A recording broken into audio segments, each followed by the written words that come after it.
بچوں کی دنیا۔ کہانی کا عنوان ظالم بادشاہ کا عقل مند بیٹا۔ پرانے زمانے کی بات ہے، ایک ملک پر ایک ظالم بادشاہ حکومت کرتا تھا۔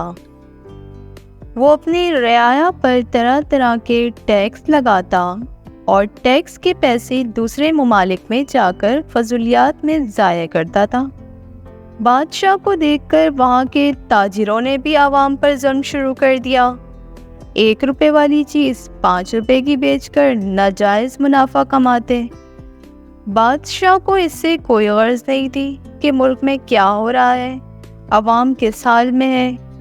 بادشاہ جب رعایا پر ٹیکس لگا کر تھک گیا تو عوام نے ٹیکس کے خلاف احتجاج شروع کر دیا۔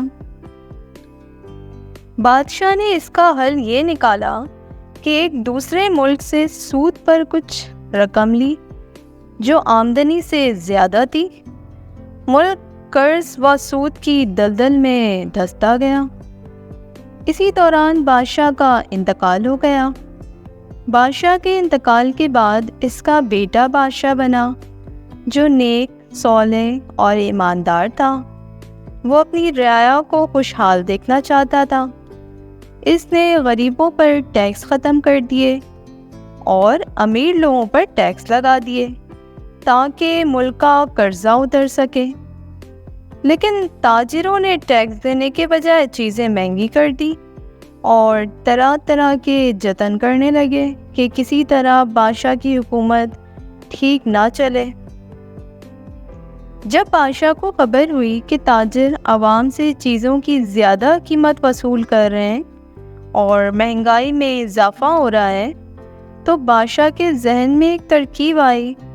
اس نے اپنے وزیر کو کمہار کے روپ میں بازار میں بھیجا کہ جاؤ بازار سے ایک مٹکا خرید لاؤ اور پوری مارکیٹ سے قیمت کی جانچ کرانا کہ پتہ چلے کہ کون کون تاجر عوام کو لوٹ رہا ہے۔ وزیر نے ایک دکان کا رخ کیا، مٹکے کی قیمت معلوم کی۔ دکاندار نے 4 روپے بتائی۔ دوسرے دکان سے معلوم کیا، اس نے 5 روپے بتائی۔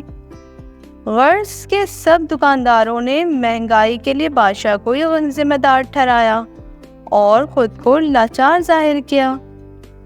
ساری باتیں وزیر نے بادشاہ کو بتا دیں۔ اگلے دن بادشاہ نے وزیر سے کہا کہ آج مٹکا لے آؤ اور جا کر بیچنا شروع کر دو۔ وزیر نے ایسے ہی کیا۔ بازار کے سب دکانداروں نے اس کی قیمت 50 پیسے سے زیادہ نہیں لگائی۔ وزیر نے کہا، کل تو آپ یہی مٹکا 5 روپے کا دے رہے تھے اور آج 50 پیسے کا خرید رہے ہو۔